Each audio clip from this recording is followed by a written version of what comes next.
Bom, pessoal, então nós vamos agora para a segunda parte do livro, né? Sobre olhar os lírios do campo. E nós ficamos no finalzinho da primeira parte, que é quando Eugênio chega ao velório, né? E se diz, a doutora Olívia morreu ao anoitecer, na santa paz do Senhor. O corpo está sendo velado na capela. Então ele recebe essa notícia, fica muito triste, né?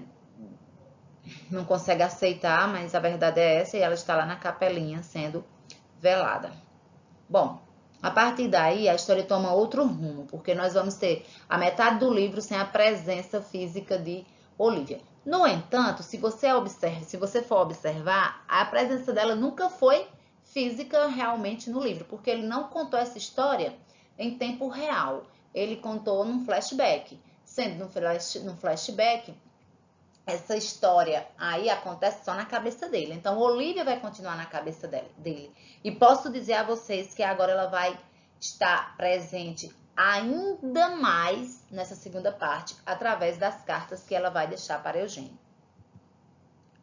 Então, nós temos aí o fim dessa primeira parte, né? A primeira parte que traz essa ideia da morte no livro. E nós começamos a segunda parte mostrando a carta de Olívia.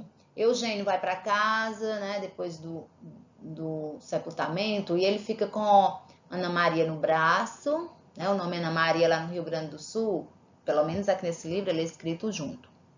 Aqui no Ceará nós separamos a Ana Maria, lá é a Ana Maria, tudo junto. E aí quando ele chega, ele fica com a menina no colo e ele vê uma carta de Olívia, que Olívia deixou para ele, então ele vai ler.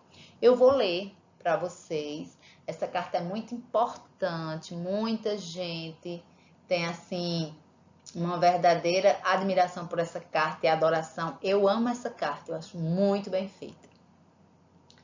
Vamos lá, vou ler para vocês, espero que eu não me emocione para chorar, como de vez em quando acontece, quando eu estou muito sensível.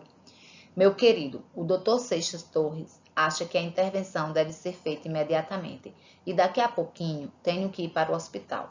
Não sei por que me veio a ideia de que posso morrer na mesa de operações e aqui estou te escrevendo porque não me perdoaria a mim mesma se fosse embora desta vida sem te dizer umas quantas coisas que te diria se estivesse viva.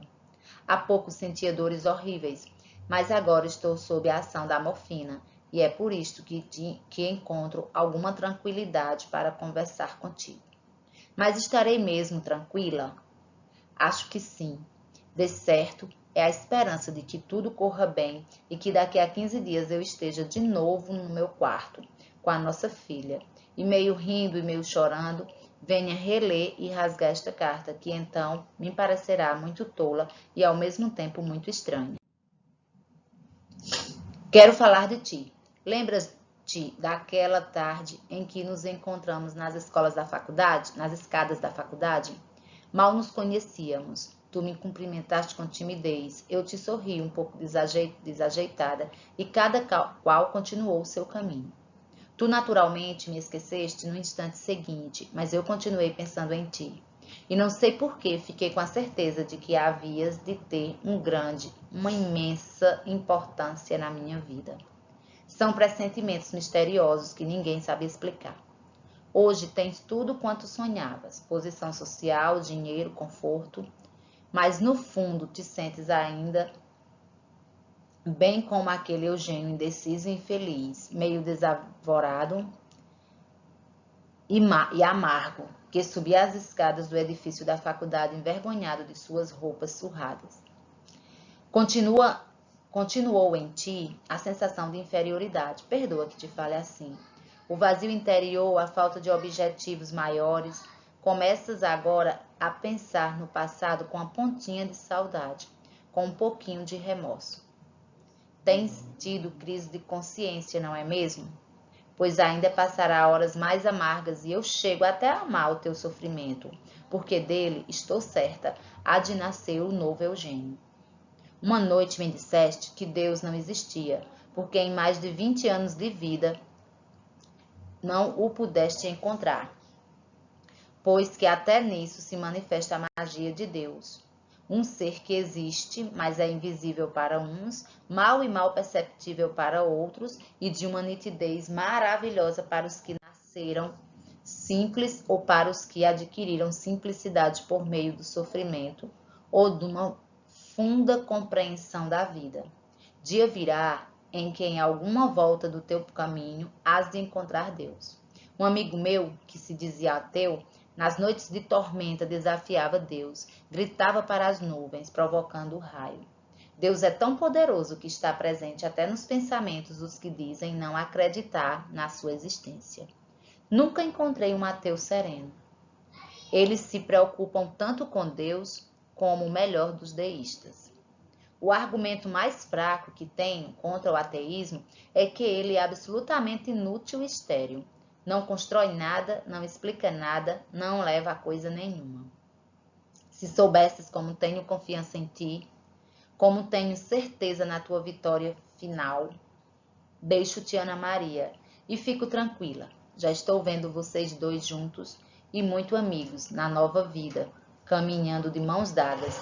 Pensa apenas nisto. Há nela muito de mim e principalmente muito de ti. Ana Maria parece trazer escrito no rosto o nome do Pai. É uma marca de Deus, Genoca. Compreende bem isto. Vais continuar nela. É como se te fosse dado modelar, com o barro de que te fosse feito, um novo Eugênio. Quando eu estava ainda em Nova Itália, li muitas vezes o teu nome ligado ao do teu sogro, em grandes negócios, sindicatos, monopólios e não sei mais que. Estive pensando muito na fúria cega com que os homens se atiram à caça do dinheiro. É essa a causa principal dos dramas, das injustiças, da incompreensão da nossa época.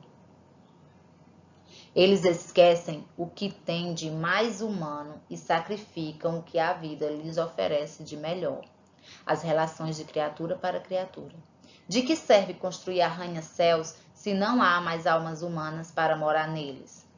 Quero que abras os olhos, Eugênio, que acordes enquanto é tempo. Peço-te que pegues a minha Bíblia, que está na estante de livros. Perto do rádio, leia apenas o Sermão da Montanha. Não te será difícil achar, pois a página está marcada com uma tira de papel. Os homens deviam ler e meditar esse trecho, principalmente no ponto em que Jesus nos fala dos lírios do campo, que não trabalham nem fiam, e, no entanto, nem Salomão, em toda a sua glória, jamais se vestiu como um deles. Está claro que não devemos tomar as parábolas de Cristo ao pé da letra e ficar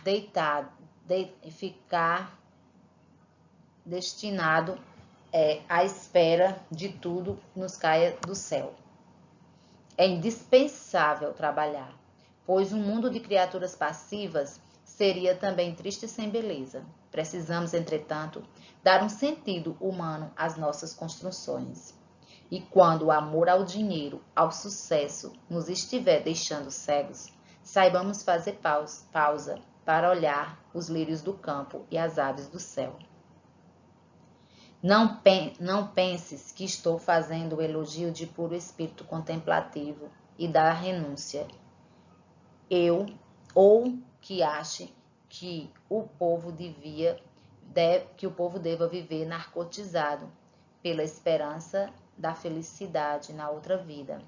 Há na terra um grande trabalho a realizar. É tarefa para os seres fortes, para corações corajosos. Não podemos cruzar os braços enquanto os aproveitadores sem escrúpulos engendram os monopólios ambiciosos, as guerras e as intrigas cruéis. Temos de fazer-lhes frente.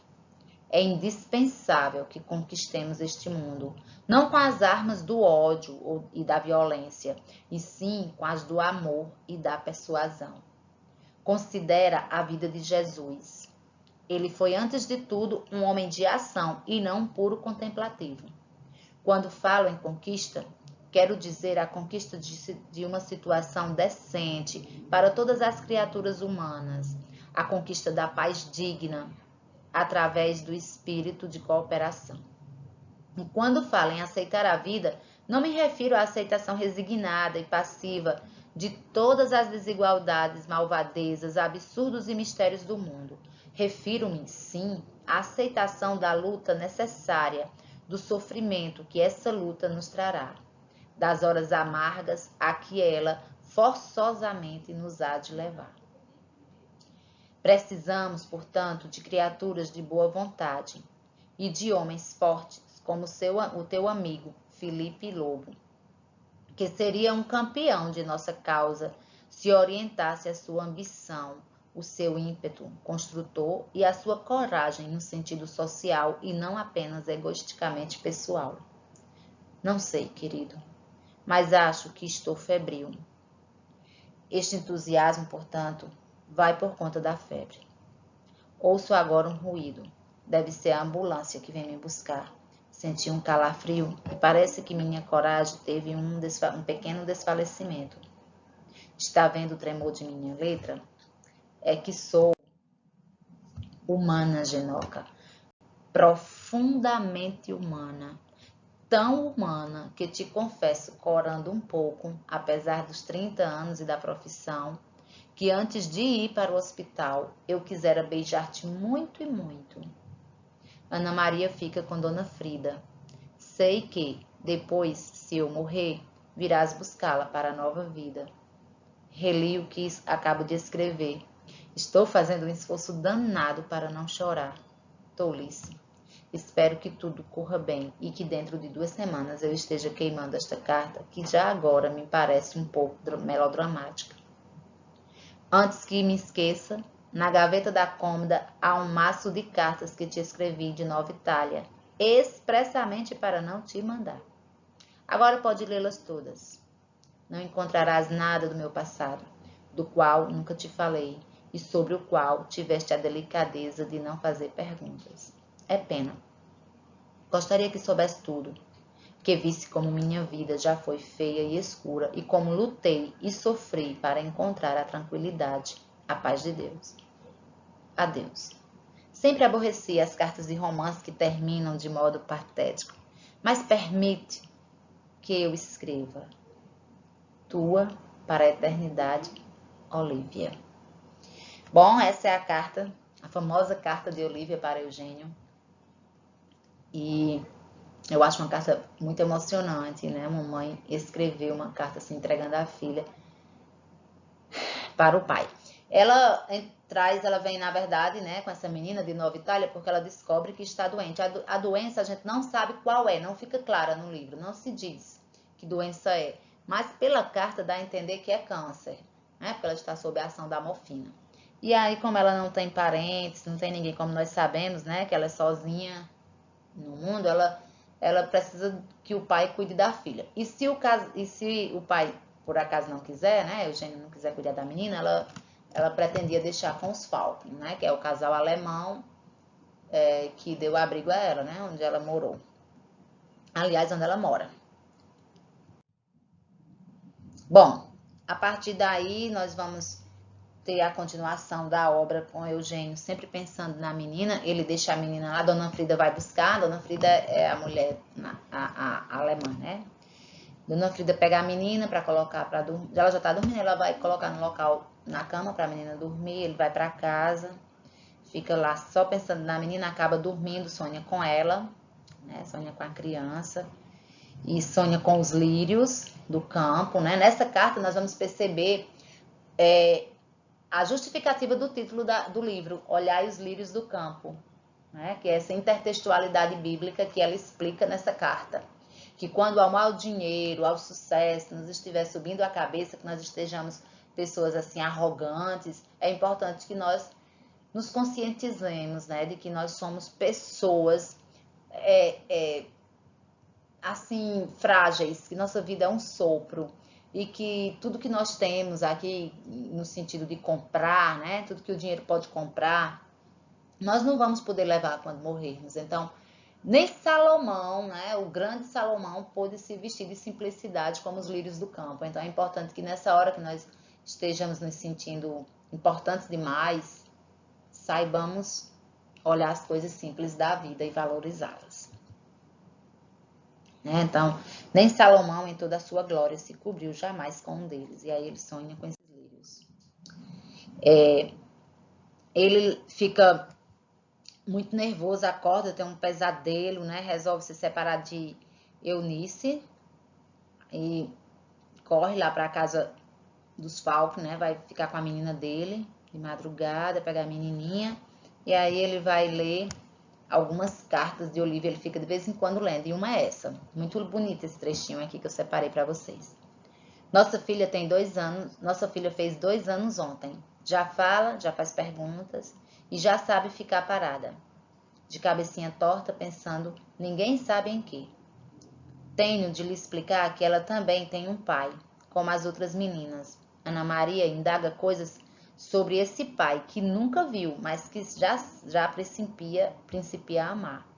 Para ela, pois, existe a maneira de Deus. Tua filha não te vê, mas sabe que és.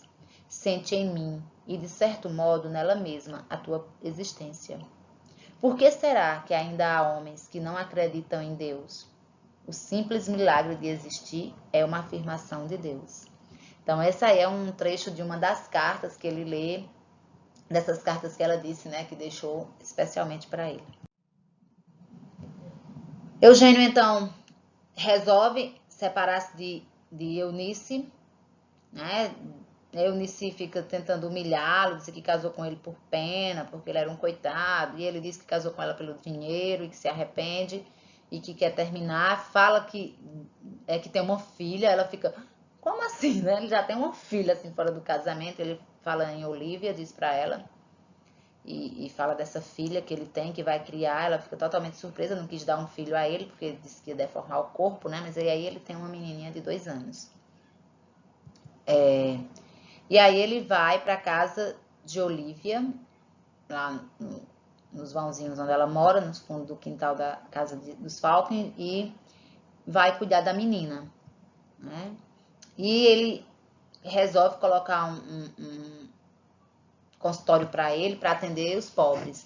Nesse momento, ele vai ter a ajuda de um médico que ele conhece, que era um médico que cuidava da família dele e que antes ele julgava esse médico, dizia como é que a pessoa estuda medicina para não ter dinheiro, para ser pobre, para ficar sofrendo, mas agora ele vai seguir os passos desse médico, né? Eugênio surpreendia-se a tomar pelos pacientes um interesse não só profissional, como também humano.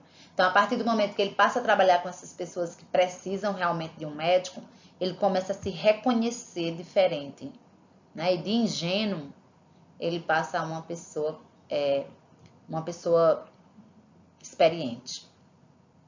Ele fica imaginando que se Olívia tivesse viva, a vida dele seria muito boa, porque ele ia se separar de Eunice e ia querer, né, morar com Olívia e serem felizes, né, construir a família dele com Ana Maria e Olívia. E ele, sim, detalhe, ele sai da casa de Eunice sem levar nada. Ele diz que vai sair do jeito que entrou nesse casamento, né? Ele não leva nada. Mas Olívia estaria realmente morta? Perguntou Eugênio a si mesmo. Sentia a presença dela nas suas próprias palavras, nos olhos de Ana Maria, na saudade dos Falcon, no aspecto e no perfume daquela sala e principalmente nas cartas que ela deixara. Lê outra carta sobre a importância do médico na vida dos pacientes. E aí a gente também vai lendo essas cartas no livro. E ele fica cuidando da menina, morando lá e indo trabalhar. Bom, aqui nós vamos, vocês lembram de Dora, né? Que é aquela menina que toca piano e que é filha de Isabel. Eugênio já termina, né? Esse caso que ele tinha há muito tempo, ele já terminou, aí o caso que ele tinha com a mãe dela. E Dora arruma um namorado, Simão. Esse menino, ele é judeu e é pobre. E os pais de Dora vão se opor, né? Que é Felipe Lobo e a mulher dele, Isabel. E um dia eles conversando, o menino diz isso. Nasce um judeu no Brasil neste mesmo instante, continuou Simão, e já cai em cima dele toda a maldição milenar da raça. Por quê? Por quê? Porque ainda continuamos sendo judeus. Porque ainda continuamos sendo judeus? Mas nós já não seríamos judeus se não fosse o ódio dos cristãos.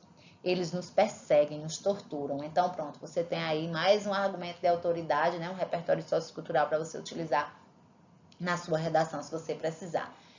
Ele está conversando com Eugênio porque ele quer que Eugênio faça um aborto em Dora. Dora está grávida e eles não têm coragem de contar aos pais, né? Porque o namoro não era aceito. Eugênio não aceita de jeito nenhum fazer esse aborto, né? Tenta convencer, ele diz que vai falar com o Felipe e que vai convencer a aceitar o casamento dos dois, mas os meninos, eles não aceitam de jeito nenhum, tem medo. Eugênio tenta falar com o pai dela, não consegue, vai atrás dele. E nesse íntere, né, Dora acaba fazendo o aborto e morrendo. Eles vão para uma casa clandestina, Dora faz esse aborto e falece. E aí ele lê outra carta, depois que passa tudo isso, ele lê outra carta de Olivia, e tem esse trechinho. Lembrou-se das palavras de Olivia numa das suas cartas. Tu, uma vez, comparaste a vida a um transatlântico e te perguntaste a ti mesmo, estarei fazendo uma viagem agradável? Mas eu asseguro que o mais humano seria perguntar, estarei sendo um bom companheiro de viagem? Né? Na primeira parte nós conversamos sobre essa comparação aí que ele faz. Bom, Eugênio conhece a mãe do judeu, né? Do namorado de Dora e Simão, e percebe que ela tem só uma mama. E ele pergunta, foi câncer? O menino diz, não, foi não. Aí ele conta que foi na perseguição, né, contra eles, que um soldado russo decepou o peito dela. E Eugênio, nesse momento, ele tem o que dizer. Em outro momento, ele ficaria calado. Mas agora que ele está se transformando em uma outra pessoa, ele diz, bom, a situação não é boa, não é agradável, mas seria ainda pior se tivesse sido câncer, né? Porque o câncer poderia ter levado a vida dela. Ele faz esse comentário. Ele fica, assim, impressionado com a pobreza da casa lá de Simão. Ele também faz o seguinte, esse álbum aí embaixo é para lembrar que ele começa a procurar nas coisas de Olivia alguma pista sobre o passado dela. Aí vai olhar o álbum dela, ver umas fotos quando ela era pequenininha, acha que ela era a filha, parece muito a mãe, né? Aos poucos ia perdendo os velhos temores de fracasso e aquela sensação de que os outros não tinham confiança nele. Aí aqui nós vamos ter a cena que eu já antecipei para vocês, né? Que Dora faz o aborto, ele tenta falar com o pai dela, não consegue, ele ainda quer colocar a culpa em Eugênio, fica dizendo, a culpa é sua, que não foi chamar, né? E aí a menina morre, Dora morre após esse episódio do aborto. O Senhor já pensou no que pode acontecer se essa criança nascer? Perguntou Simão. O pai de Dora tem raiva de mim. Ela vive numa sociedade que não compreende certas coisas. É porque ela é rica, né? Eu sou um judeu. Entregar-se antes do casamento a um cristão, para eles já é uma vergonha. Mas se entregar a um judeu é monstruoso, né? Ele faz essa comparação, essa fala. E a partir daí, ele vai atrás do pai de Dora e os meninos aproveitam, né? O casal aproveita para fazer o aborto. Bom, a obra vai mostrar esse trecho aqui que já é no finalzinho, em que é um ano novo, né? Um dia de ano novo, uma noite de ano novo. Ele atende algumas pessoas e ele descobre que a partir dali ele vai fazer o que Olivia orientou a ele, né? Fazer algo para ajudar as outras pessoas, né? Estou cansado, mas feliz. Olivia tinha razão. Felicidade é a certeza de que a nossa vida não se está passando inutilmente. São estes intervalos entre um trabalho cansativo e outro trabalho cansativo, estes intervalos em que a gente pode conversar com um amigo, brincar com um filho, ler um bom livro. O erro é pensar que o conforto permanente e bem-estar que nunca acaba e o gozo de todas as horas são a verdadeira felicidade. Então isso aí é o que ele vai dizer para o amigo dele médico, né? E eles ficam andando pela cidade e vendo a festa que pessoas estão fazendo. Eugênio decide que vai ajudar assim, fazer um projeto para ajudar crianças que não têm boas condições financeiras, crianças pobres, né? Ele fica olhando para a filha dele, vendo ela bem arrumadinha, a menina se acostuma com ele explica que a mãe dela agora não está mais com eles, explica tudo direitinho. Nem com todas as conquistas da inteligência tinha descoberto um meio de trabalhar menos e viver mais. Agitavam-se no mundo e não se conheciam uns aos outros, não se amavam como deviam. A competição transformava-os em inimigo. E havia muitos séculos tinham crucificado um profeta que se esforçara por lhes mostrar que eles eram irmãos, apenas e sempre irmãos. Veja aí a intertextualidade bíblica sempre presente nessa obra. E aí é o momento que ele vai atender as crianças pobres e ele tem essa ideia. Estava pensando na menina que atendera a noite passada. Era magra, suja, triste, mal vestida e mal alimentada. Era preciso pensar nos outros e fazer alguma coisa em favor deles. Por que não começar algum trabalho em benefício das crianças abandonadas? Bom, este é o último capítulo, né?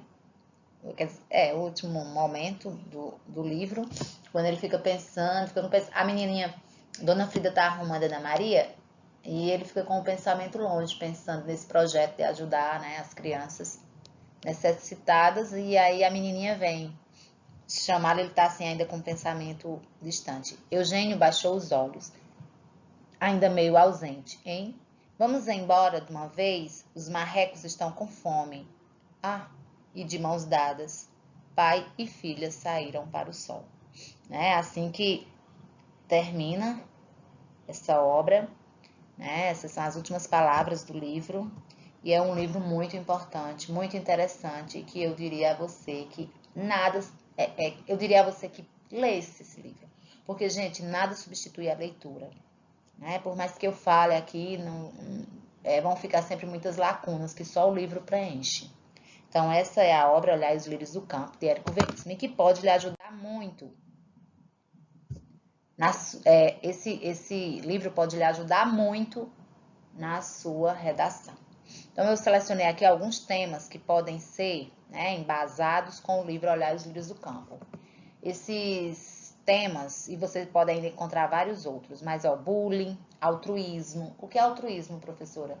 É aquela pessoa que se preocupa mais com o outro do que consigo mesmo, né? Bullying, altruísmo, medicina humanizada, preconceito religioso, aborto, estratificação social, né? A diferença de classe é muito presente, desaparecimento de pessoas. Esse tema aí é um tema muito trabalhado nos últimos anos, né? Muito falado, então eu não descarto essa possibilidade de que o Enem possa cobrar esse tema, se não esse ano, mas nos próximos.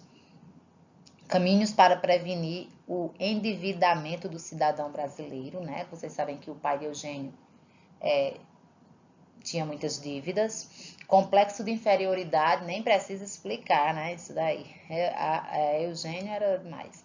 Trabalho voluntário, que é o que Eugênio passa a fazer, baseado na orientação de Olívia, que já fazia o trabalho voluntário quando ela vai também para a Nova Itália. A vocação do jovem, né? Por quê? Porque Olívia vai fazer medicina por vocação, Eugênio vai por dinheiro. Relacionamento pais e filhos, que nós sabemos aí que o relacionamento entre Eugênio e o pai dele era um relacionamento difícil.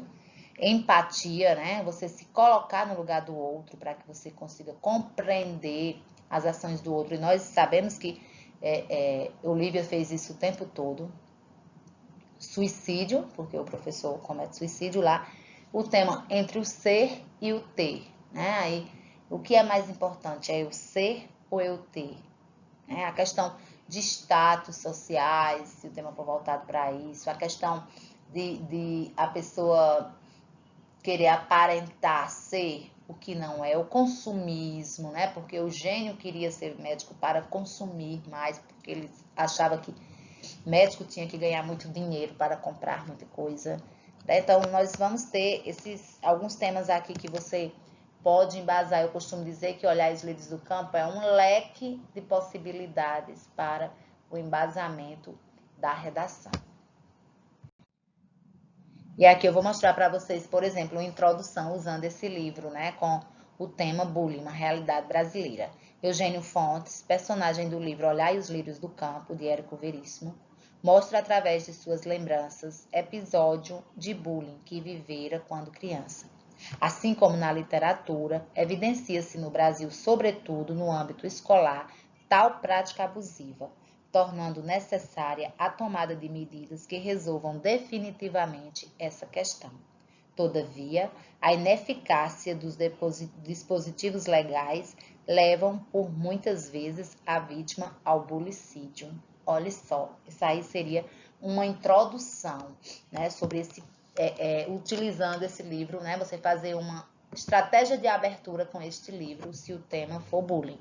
Mas você pode fazer de outra forma, também usando esse livro, se for outro tema, né? Fica aí a dica para vocês e boa sorte na sua leitura e no seu vestibular.